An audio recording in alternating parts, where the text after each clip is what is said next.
Мен мына соңғы жүкті арқалайтын өнерпазды ортаға шақырам. Сосын рұқсат берсеңіздер, күні бойы сөйледім. Даусым қалса өзімде бір ауыз терме айтып берейін. Менің де анда-санда бір әу дейтінім бар, оны білетін шығарсыздар. Мына салсерлік дәстүр арқада Ақтөбенің қазағы бір-біріне қасқа дейді, білесіздер ғой. Сол қасқа деген бұл бір тек арядық сөз емес ағайын. Бұл қасқа деген өнерпаздардың категориясы. Мына сырдың бойында атақты 8 қасқа деген болған. Менің нағашыларым өз әуелі қасқамын деп қабыл айтты, Ашабай Өтеуілісі тағы да айтты, жоқ, ол қасқа емес, біз қасқа деп 8-і жабыл айтты дейді. 8 қасқа. Бұларды мына өнердегі новаторлар дейді, жаңашылдар. Сол жаңа қабыл деген қасқа десе қасқа ғой, енді бәйгеден ат бірінші келеді. Осы бұғаның аттан күші көп қой, осы неге келмейді деп ойлапты. Сонда бұның айырмашылығы не дегенде, ат құйма тұяқ, бұға аша тұяқ, осы тұяғында болып тұр ғой, бәле деп тұяғын бекіткен екен дейді. Сөйтіп бәйгеге бұға қосып бірінші келтірген кісі екен. Сол сияқты мына Маңғыстауда Адайағанның ағайынның ортасында қайғылар мен сәйкілер деген өнерпаздық түр бар. Білесіздер, сол қайғылар мен сәйкілердің өнерін жалғап жүрген жас жігіт, жүйрік жыршы. Қыздар ол қайғыларды білмейміз. Жетеу болса жетеу шығар, біздің 8-ші қайғымыз осы дейтін көрінеді. Нұрым Асқанов деген азамат Маңғыстаудан келіп отыр. Құмардың термесімен алдарыңызда.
Ардақты халқым тыңдасын, ұрандап шапқан жүйрігін, жалғыз қазы ұрмысый, болдырмай басын таратама.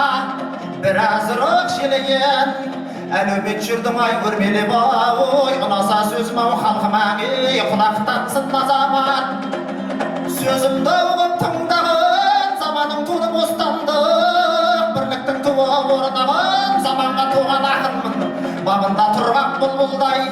Қызылда тілім сайраған, шығарайын өнерді, білгендіктен жөн болмасы, ішкеде сақтап жинаған ай-я, ой-ай-я, ой-ой-ой-ой-ой-ой жинаған ау.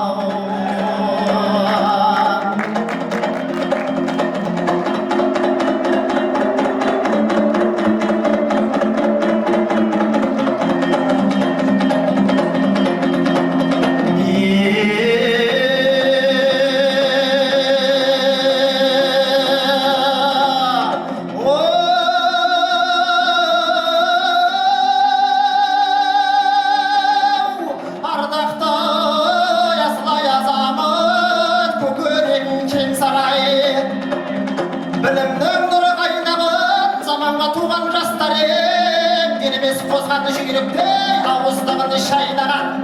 Жасасын халқым кемеңгер, айынды даңғыл жол салып, бірлікке елді баулаған, жігерлі жастар ұйымдас, гауһарда тастай жайнаған.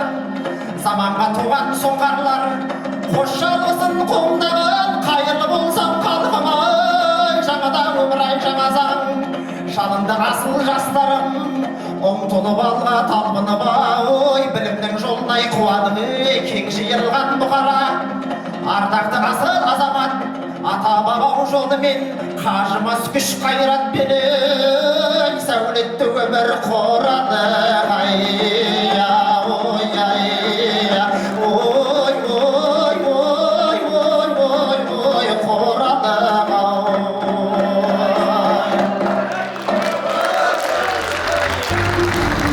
рахмет бауырым, ардақты ағайын, құрметті қауым, мен мына қолымдағы сценарийден бір жыршыны, бір бауырымызды өзін билік жасап, мұрнын барда пысқырып, тісін барда ысқырып отырғанда бір арт жағына қарап алып қалып жатырмын. Қазір ортаға шығарам, оның себебі бар. Мына Мұқағалидың бір жақсы сөзі бар еді, иманы саламат болғырып, жан баспыл төлеп, жатақта жүрген ақын біз жадырап, жайнап, жаңа үйге кіріп жатырмыз деп басталатын. Сол жүріп қалған уақытында бір ұялған кезі болса керек. Өзі әнші, жыршы деген қауым дәстүрлі. Иттің басына іркіп төгіліп жатқан уақытта жетім бұрыштан жер бұйырмай жүрген бөлік қауым едік.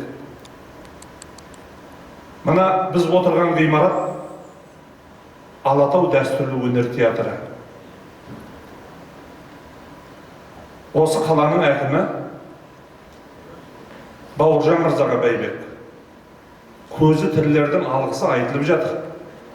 Осындай жыршылардың, әншілердің жеке ғимаратын көре алмай кеткен, анау кешегі біз көзін көрген осы дәстүрлі өнерді бар саналы ғұмырларын арнап, әлпештеп, аялап, осы отырған азаматтардың барлығының қолына табыстап кеткен көз жоқ шалдар мен кемпірлердің атынан алғыс айтқым келіп отыр. Қазақтың бір жақсы сөзі бар. Дүние тұрғанша тұр деген. Дүние тұрғанша тұрсын. Қазақтың жырауларына, жыршыларына, әншілеріне әлі талай ғимарат салынады. Бірақ осы бәукең ашқан ғимарат күндердің күнінде қай ғимарат деп саны көбейген уақытта әлгі бәукең ашқан ғимаратшы дейтін атқа ие болатынына мен кәмілмін, сенімдімін.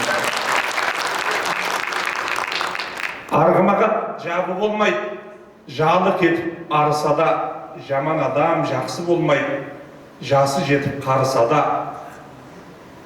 назары аштың көзі тоймайды, бақ пен қыдыр дарысада деген қазақтың бір жақсы сөзі бар. Назарының тоқ екендігін көрсеткен осындай азаматтарға халықтың атынан рахмет айтайын. Бүгінгі жырдың фестивалін ұйымдастырып отырған сол Алматы қаласы әкімдігі мәдениет басқармасында отырған жігіттерге алғысымызды айтайық. Бүгін 30 болсақ, ертең 300 болатынымызға, одан арғы күнде 3000 болатынымызға және сенемін. Өйткені біз жырды жоғалтыңқырап алып, жыршыны ұмытыңқырап барып, қайтадан қолға алып жатқан халықтың қатарындамыз.